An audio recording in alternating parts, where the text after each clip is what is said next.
একটি অন্ধকার ছায়া, যে ছায়া একা একাই কেড়ে নেয় অসংখ্য জীবন। কিন্তু প্রশ্ন হলো কেন? কি রহস্য লুকিয়ে আছে এই ছায়ার পিছনে? গল্পের শুরু হয় এক স্বপ্নময় পরিবারকে ঘিরে। তারা তাদের স্বপ্নের সাজানো নতুন বাড়িতে ওঠে, আর সেই মুহূর্ত থেকে এক অদ্ভুত অশুভ ছায়া ঘনিয়ে আসে তাদের জীবনে।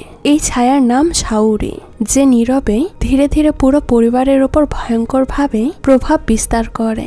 একে একে পরিবারের সবাই ভয়ঙ্কর পরিণতির মুখোমুখি হয়। কিন্তু কেন শাওরি এমন করলো? এই পরিবার তার কি ক্ষতি করেছে? এটা কি শুধু খামখেয়ালি এক অশুভ খেলা, নাকি লুকিয়ে আছে গভীর প্রতিশোধের গল্প? আপনি যখন এই কাহিনী দেখবেন, তখন আপনার মনে এক অদ্ভুত দ্বন্দ্ব তৈরি হবে। আপনি কি শাওরিকে দোষ দেবেন, নাকি তার প্রতি সহানুভূতি অনুভব করবেন? শেষ পর্যন্ত উত্তর খুঁজে পাওয়ার জন্য আপনাদের দেখতে হবে আজকের এই ভিডিওটি, কারণ এই গল্পে আপনার মনে অনেক প্রশ্ন সৃষ্টি করবে। তাহলে চলুন আর দেরি না করে আজকের ইন্টারেস্টিং গল্প শুরু করা যাক। তো গল্পের শুরুতেই আমরা একটা পরিবারকে দেখতে পাই। এই পরিবারের সবাই আছে, বাবা মা ভাই বোন। এই পরিবারের বড় মেয়ে শাওরি, সে সবসময় একা তার রুমে থাকতে বেশি পছন্দ করত। সেই সাথে সে ফাস্টফুড খেতেও খুব পছন্দ করত। তবে তার বদ অভ্যাস ছিল এই খাবারের সমস্ত ময়লা আবর্জনা গুছিয়ে নিয়ে সে বাইরের ডাস্টবিনে না ফেলে তার রুমের বাইরে রাখত। আর এইভাবে ঘরে বসে খাওয়ার জন্য সে দিন দিন অনেক মোটা হয়ে যেতে থাকে, যার কারণে সবসময় তার বাবা মা তাকে বকাঝকা করে। আর এসবের কারণে একটা পর্যায়ে শাওরি তার মার প্রতি অনেক বিরক্ত হয়ে যায়। তাই সে একদিন নিচে খাবার খেতে এসে নিজের রাগ কন্ট্রোল করতে না পেরে তার মায়ের মাথায় আঘাত করে। তো এরপর 10 বছর পরের ঘটনা দেখানো হয়। মূলত শাওরির কি হয় সেটা আমরা কিছুক্ষণ পরেই জানতে পারবো। 10 বছর পর এই শাওরিদের বাড়িতে নতুন একটা পরিবার শিফট হয়। এই পরিবারেরও সবাই আছে, বাবা মা দাদা দাদি ভাই বোন। এই পরিবারের কর্তা আকিও, সে তার পরিবারকে ভালোবেসে তাদের ভালো রাখার জন্য এই বাড়িটা কিনেছে। আকিরও এমন ভালোবাসায় পরিবারের সবাই খুব খুশি হয়। এই পরিবারে আকিরও 3 ছেলে মেয়ে। বড় মেয়ে কাইকো, মেজো ছেলে নরওয়ে, আর একদম ছোট ছেলে শান আর তার ওয়াইফ রিন। তারা সবাই একসঙ্গে নতুন বাড়িতে আসার সাথে সাথে কে কোন ঘরে থাকবে সেটা ঠিক করে নেয়। এই বাড়িটা সবার পছন্দ হলেও ছোট ছেলে শানের পছন্দ হয় না। তবুও সে উপরে 2য় তলায় একটা রুম পছন্দ করে। যখন সে উপরে তার রুমের দিকে যেতে চায়, তখন সে দেখে কোনো একটা ছায়া তার দিকে তাকিয়ে আছে। এটা দেখে সে ছায়াটাকে খুঁজতে যায়, তবে সে অনেক ভয় পেয়ে যায়। তো যাই হোক, সবাই সারাদিন কাজ করায় অনেক ক্লান্ত হয়ে যে যার রুমে গিয়ে শুয়ে পড়ে। কাইকো শুয়ে পড়লে তার মনে হয় রুমে টিভিটা চলছে। হঠাৎ করে সে টিভি চালানো দেখে রিমোট দিয়ে টিভিটা অফ করে দেয়, আর মনে করে হয়তো ভুল করে রিমোটে চাপ লেগে টিভিটা অন হয়ে গিয়েছে। এরপর সে যখন ঘুমিয়ে পড়ে, তখন দেখা যায় তার পিছনে একটা মেয়ের ছায়া দাঁড়িয়ে আছে। এই ছায়াটাই মূলত শাওরি। তো পরদিন সকালবেলায় ঘুম থেকে জেগে একসঙ্গে সবাই নাস্তা করতে আসে এবং খাওয়া শেষ করে যে যার মতো কাজে বেরিয়ে পড়ে। আকিও খুব দ্রুত তার অফিসের উদ্দেশ্যে বেরিয়ে পড়ে, কারণ সে এই বাড়িটা কেনার জন্য লোন নিয়েছে। তাই লোনের টাকা দেওয়ার জন্য তাকে এখন ওভারটাইম করে বেশি পরিশ্রম করতে হবে। অন্যদিকে বাচ্চারা সবাই যে যার স্কুলে চলে যায়। সবাইকে এখন নতুন স্কুলে আসতে হয়েছে। নরওয়ে নতুন স্কুলে আসলে তার ক্লাসমেট সুমিদার সঙ্গে পরিচয় হয়। তবে মেয়েটা বেশ অদ্ভুত। পুরো স্কুলের মানুষ জানে তার ভিতর ভূত দেখার একটা পাওয়ার আছে। সে ভূতদেরকে দেখতে পায়। সুমিদা সবসময় নরওয়ের পেছন ঘুরঘুর করতে থাকে তার সঙ্গে কথা বলার জন্য। আর সুযোগ বুঝে হঠাৎ করে সুমিদা নরওয়েকে জিজ্ঞেস করে, আচ্ছা তোমাদের বাড়িতে কি এমন কিছু হয়েছে? সবাই কি ঠিক আছে?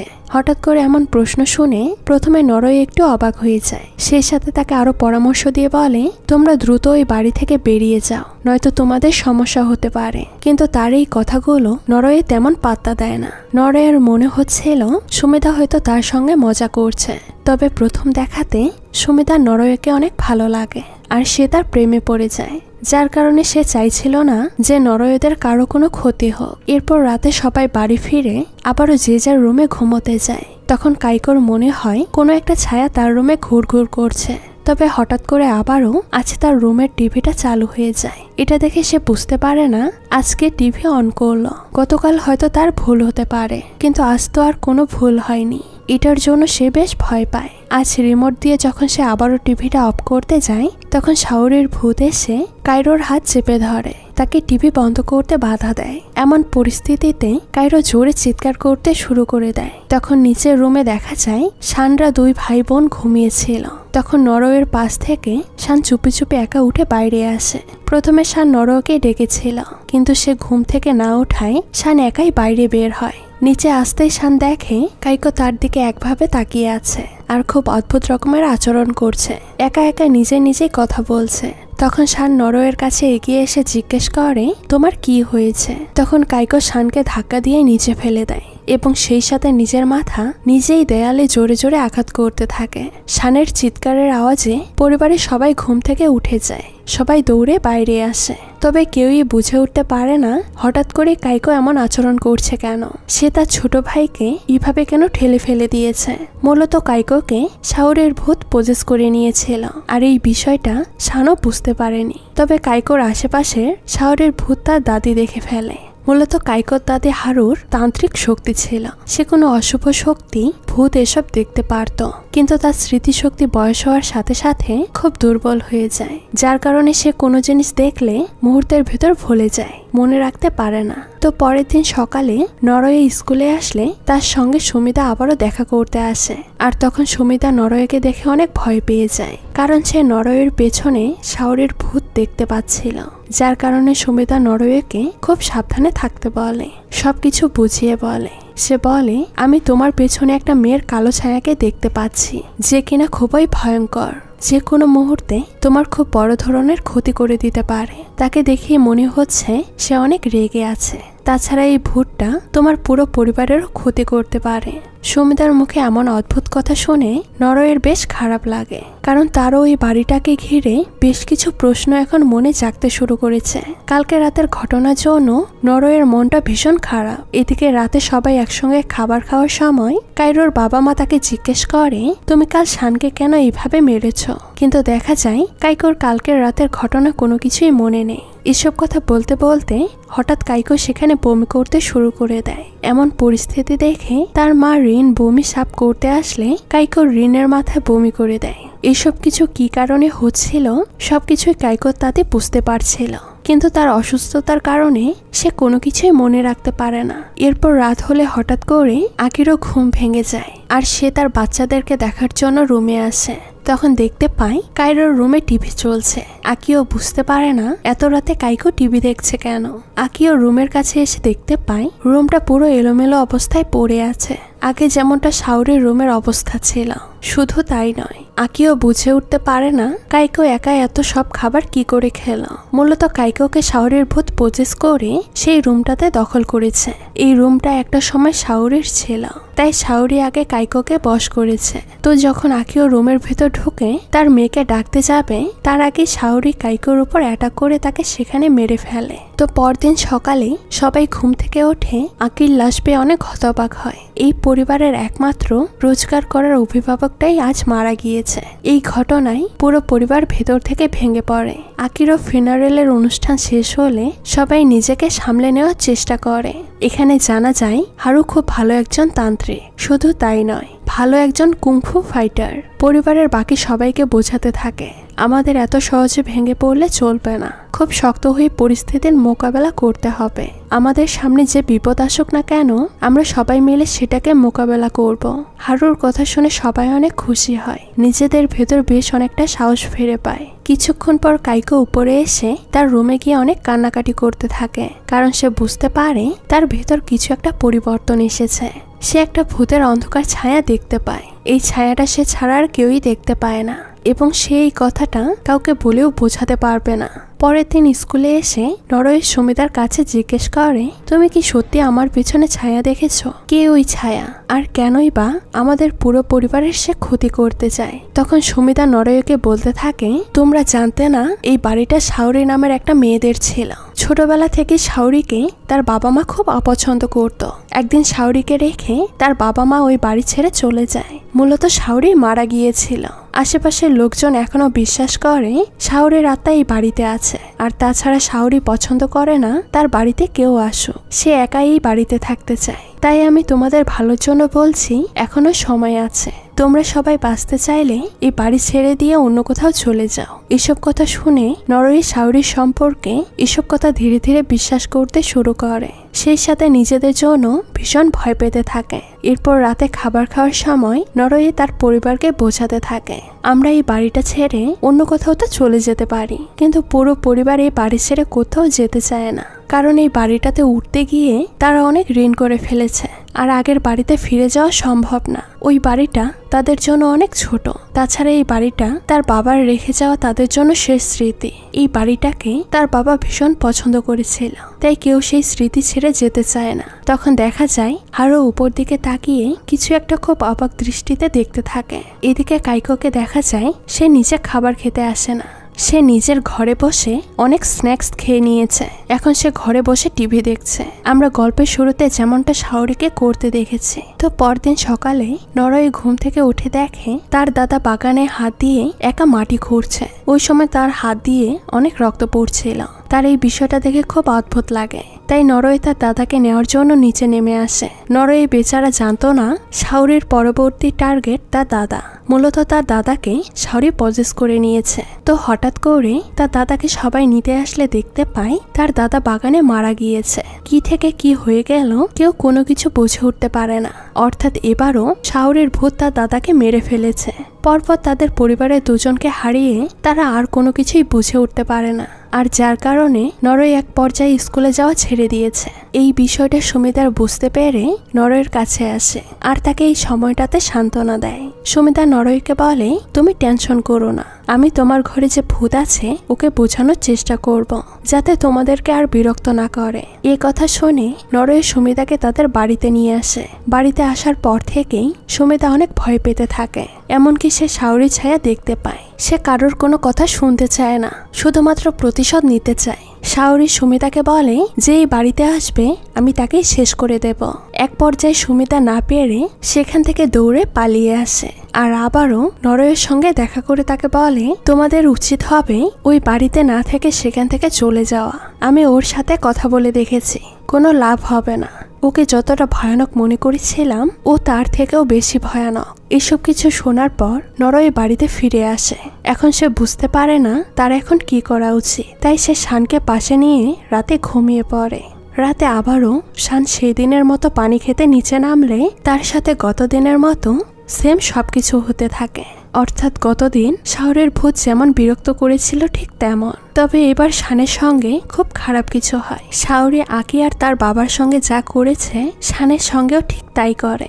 এদিকে নরওয়ে একটু ঘুমিয়ে পড়ে। হঠাৎ সে জেগে দেখে তার ভাই এখনো পানি খাওয়া শেষ করে উপরে আসেনি। তখন তার মনের ভেতর একটা খটকা লাগে আর সে দ্রুত বাইরে তার ভাইকে খুঁজতে বের হয়। তখন সে বাইরে বের হয়ে দেখে এতক্ষণে তার ছোট ভাই শান মারা গিয়েছে। সিঁড়ি থেকে পড়ে যাওয়ার কারণে শানের ঘাড়ের হাড় ভেঙে সে মারা গিয়েছে। তখন কাইকো এসে নরওয়ের উপর অ্যাটাক করে দেয়। নরওয়ে নিজেকে সেভ করার জন্য অনেক চেষ্টা করতে থাকে। তখন দেখা যায় কাইকো রান্নাঘরে গিয়ে চাকু উঠিয়ে নিজের গলায় স্টেপ করে দেয় আর সে সেখানেই মারা যায়। চোখের সামনে বড় বোনের এমন মৃত্যু দেখে নরওয়ে সহ্য করতে পারে না। এখন তাদের পরিবারের শাওরির পরবর্তী টার্গেট নরওয়ে অথবা তার মা নয়তো দাদি। কিছুক্ষণ পরে যখন নরওয়ে উপরের দিকে যেতে থাকে তখন সে এসে দেখতে পায় তার মাও নিজের গলায় নিজে আঘাত করে খুব ভয়ঙ্কর ভাবে মারা গিয়েছে। অর্থাৎ এক রাতে একই পরিবারের 3 জন চিরতরে শেষ হয়ে যায়। শাওরি যখন নরওয়ের দিকে ধীরে ধীরে এগিয়ে আসে তখন নরওয়ে ভয় পেয়ে বিছানার নিচে লুকিয়ে পড়ে। আর ঠিক তখন তার দাদি এখানে চলে আসে। এই পর্যায়ে নরওয়ে শাওরির হাত থেকে বেঁচে যায়। এরপর হারু নরওয়েকে বোঝাতে থাকে এই স্পিরিট আমাদের দুর্বলতার সুযোগ নিয়ে আমাদের ক্ষতি করে। আমরা যদি ওকে ভয় পাই তাহলে ও আমাদেরকে বেশি ভয় দেখাবে। তাই আমাদের সাহস নিয়ে ওর সাথে মোকাবেলা করতে হবে। ওকে ভয় পেলে চলবে না। কিছুক্ষণ পর নরওয়েদের বাড়িতে পুলিশ এসে সব লাশ তুলে নিয়ে পোস্টমর্টমের জন্য পাঠিয়ে দেয় এবং নরওয়ে আর তার দাদি পুলিশ স্টেশন থেকে সকল ফর্মালিটি পূরণ করে তাদের বাসায় ফিরে আসে। কিন্তু তাদের এই বাড়ির ভেতরে ঢুকতে ভীষণ ভয় লাগে। তখন হারু নরওয়েকে বলে আমাদেরকে ভয় পেলে চলবে না। এই বলে সে জোরে জোরে হাসতে শুরু করে। হয়তো হারু সাউরিকে কোথাও বোঝাতে চাইছে আমরা তাকে ভয় পাচ্ছি না। এরপর হারু নরওয়েকে বলে সবসময় হাসি খুশি আনন্দে থাকার চেষ্টা করবে, তাহলে কেউ তোমার কোনো ক্ষতি করতে পারবে না। আর এর পরের দিন থেকে নরওয়েকে হারু বিভিন্ন ক্যারাটে কুংফু ট্রেনিং দিতে থাকে। যেমনটা আমরা আগেই দেখেছি, হারু কুংফুতে খুব ভালো ছিল।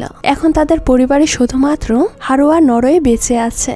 এইভাবে তারা দুজন বেশ কয়েকদিন সার্ভাইভ করার পর নরওয়েকে দেখা যায় সে অনেক সাহসী হয়ে উঠেছে। একদিন সকালে ঘুম থেকে উঠে নরওয়ে দেখতে পায় বাগানে তার দাদি ঠিক তার দাদার মতো হাত দিয়ে মাটি খুঁড়ছে।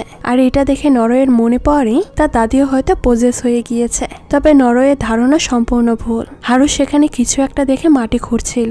এই মাটি খোঁড়ার পর গর্তের ভেতর থেকে সে একটা কঙ্কাল বেরিয়ে আনে।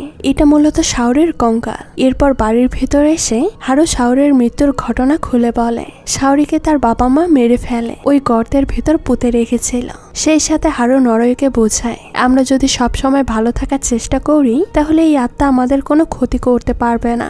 যেহেতু তাদের বাড়ির ভেতর শাওরের আত্মা ছিল, তাই হারু আর নরওয়ে ভালো থাকার অভিনয় করলে সেখান থেকে শাওরের আত্মা দ্রুতই গায়েব হয়ে যায়। তো পরের দিন হারু নরওয়েকে স্বাভাবিক জীবনে ফেরার জন্য স্কুলে পাঠায়। ঠিক তখন দেখা যায় আশেপাশের প্রতিবেশী হারুদের বাড়িতে এমন দুর্ঘটনা ঘটে যাওয়ায় একজন তান্ত্রিককে ডেকে নিয়ে আসে, যাতে হারুদের এই তান্ত্রিক অশুভ শক্তি থেকে রক্ষা করতে পারে। আর এই তান্ত্রিক দেখেই হারুর মাথা গরম হয়ে যায়। সে ওই তান্ত্রিক এবং প্রতিবেশীকে তাদের থেকে দূরে থাকতে বলে বকাঝোকা দিয়ে বেশি কথা বলে সেখান থেকে তাড়িয়ে দেয়। এদিকে নরওয়ে বেশ হাসি খুশি মনে স্কুলে আসলে তার সঙ্গে সুমিতার দেখা হয়। তখন সুমিতা নরওয়েকে বলে শাওরের আত্মার প্রতিশোধ নেওয়ার জন্য এখনো এই বাড়িতে আছে। ওর প্রতিশোধ নেওয়া শেষ না হওয়া পর্যন্ত সে এখানেই থাকবে। অন্যদিকে হারু বিভিন্ন জায়গায় ফোন করে শাওরের বাবা মা সম্পর্কে খোঁজ খবর নিতে শুরু করে। এখন তারা কোথায় আছে, এই ঘটনার পর তাদের কি হয়েছে ইত্যাদি। এরপর হারু ঘুমালে সে স্বপ্নের শাওরিকে দেখতে পায়।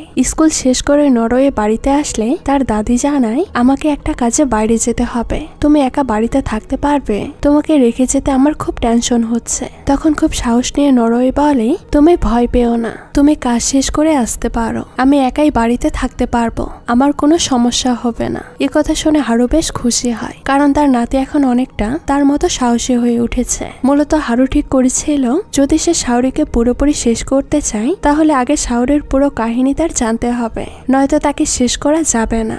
যার কারণে সে শাওরির সম্পর্কে ইনফরমেশন জানতে বাইরে যেতে যাচ্ছিল। তো যাই হোক, হারু বাড়ি ছেড়ে গেলে বাকি টাইমটা নরওয়ে একাই বাড়িতে থাকে। সে নিজেকে বিভিন্ন কাজে ব্যস্ত রাখার চেষ্টা করে, কখনো ব্যায়াম করে তো কখনো টিভি দেখে তার সময় পার করে। নরওয়ে একা থাকার সময় শাওরের ভূত এসে তাকে অনেকবার ভয় দেখানোর চেষ্টা করে, কিন্তু কোনোভাবে সফল হতে পারে না, কারণ এখন নরওয়ে আর ভয় পায় না। মূলত শাওরি তখনই মানুষকে ভয় দেখাতে পারবে যখন তার কোনো দুর্বলতা মনে কষ্ট থাকবে। এখন নরওয়েকে তার দাদি খুব শক্তিশালী করে ট্রেনিং করিয়ে দিয়েছে। তো ওই দিন রাতে সুমিতা নরওয়েকে অনেকবার ফোন করে, কিন্তু নরওয়ে তার ফোন রিসিভ করে না, যার কারণে সুমিতার খুব টেনশন হতে থাকে। তাই সে সোজা নরওয়ের বাড়িতে চলে আসে। আর তখন সুমিতাকে এই অবস্থায় দেখে নরওয়ে অনেক ভয় পেয়ে যায়, কারণ তারা দুজনই দুজনকে ধীরে ধীরে ভালোবাসতে শুরু করেছে। নরওয়ে ভয় পাচ্ছিল যদি শাওরির আত্মা তার কোনো ক্ষতি করে দেয় সেই জন্য।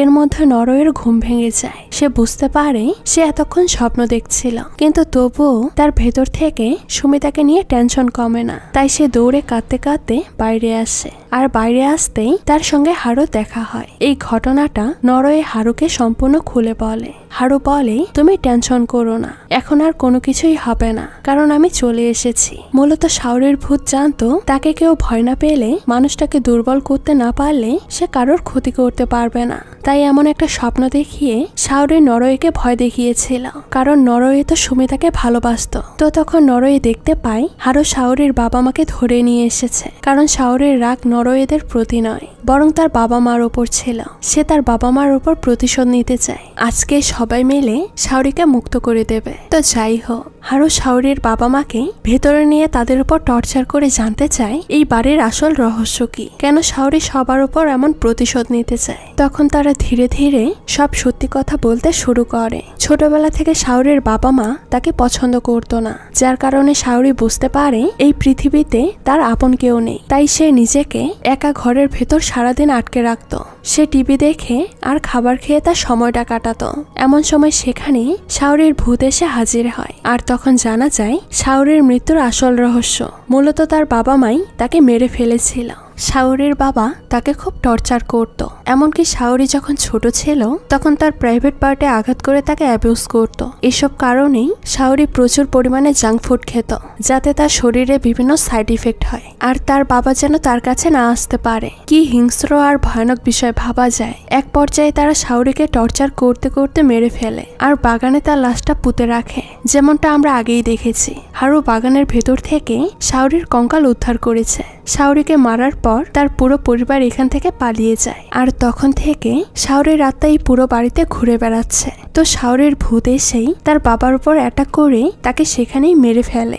এইভাবে শাওরি এক এক করে তার পুরো পরিবারের সবাইকে মেরে ফেলে। তার মা সবকিছুই জানতো, কিন্তু সে কোনোদিনও প্রতিবাদ করেনি। এজন্য শাওরির তার মায়ের প্রতি অনেক বিরক্ত লাগে। সবাইকে মারা শেষ হলে হারু শাওরিকে বলে সে যেন সুমিতাকে ছেড়ে দেয়, কিন্তু শাওরি এতটাই রেগেছিল যে সে তার সামনে যাকে পাচ্ছিল তাকে মারছিল। সে সুমিতাকে ছাড়তে চায় না, বরং নরওয়েকে মারার চেষ্টা করে। এসব কিছু দেখে হারু শাওরির সঙ্গে লড়াই করতে শুরু করে, কিন্তু সে বেশিক্ষণ তার সঙ্গে লড়াই করে টিকে থাকতে পারে না, কারণ হারু এখন অনেকটা দুর্বল হয়ে গিয়েছে। তাই সে সেখানে অজ্ঞান হয়ে যায়। এখন যেহেতু নরওয়ে অনেক শক্তিশালী, তাই সে নিজের চেষ্টা করে শাওরির সঙ্গে লড়াই করার জন্য, কিন্তু সেও মাঝপথে দুর্বল হয়ে পড়ে, কারণ তার পুরো পরিবারটাকে কিভাবে শাওরি মেরে ফেলেছে সেই কথা তার মনে পড়ে যায়। এসব কিছু ভেবেই সে অনেক ভয় পেতে থাকে।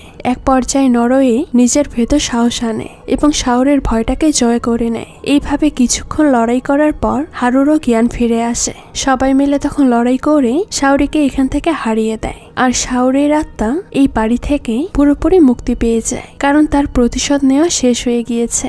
অর্থাৎ এখন এই বাড়িতে শাওরির আত্মা নেই। তো কিছুক্ষণ পর পুলিশ এসে শাওরির বাবা মায়ের লাশ এ বাড়ি থেকে নিয়ে যায়। যেহেতু এটা শাওরির বাড়ি ছিল আর যে কোনো মুহূর্তে সে আবারও ফিরে আসতে পারে, যার কারণে নরওয়ে আর তার দাদি ঠিক করে তারা এই বাড়িতে আর থাকবে না। এখান থেকে তারা অনেক দূরে চলে যাবে, যাতে তাদের উপর শাওরির আত্মা আর অ্যাটাক করতে না পারে। যার কারণে তারা এই শহর থেকে অনেক দূরে চলে যায়। আর কিছুদিন পর এখানকার সবাই শাওরিদের এই বাড়িটাকে ধ্বংস করে ফেলে। এরপর নরওয়েরা শহরের অন্য জায়গায় গিয়ে ভালোভাবে নিজেদের জীবনটা কাটাতে থাকে। নরওয়ে এখন তার দাদির খেয়াল রাখে, কারণ তার দাদির শরীরের অবস্থা ভালো না। আর এইভাবেই এই গল্পটা এখানেই শেষ হয়ে যায়। তো এই গল্পটা আপনাদের কেমন লেগেছে সেটা অবশ্যই কমেন্ট করে জানাবেন। আজকে এই পর্যন্তই, দেখা হচ্ছে নতুন কোনো ভিডিওতে। সেই পর্যন্ত সবাই ভালো থাকবেন। আল্লাহ হাফেজ।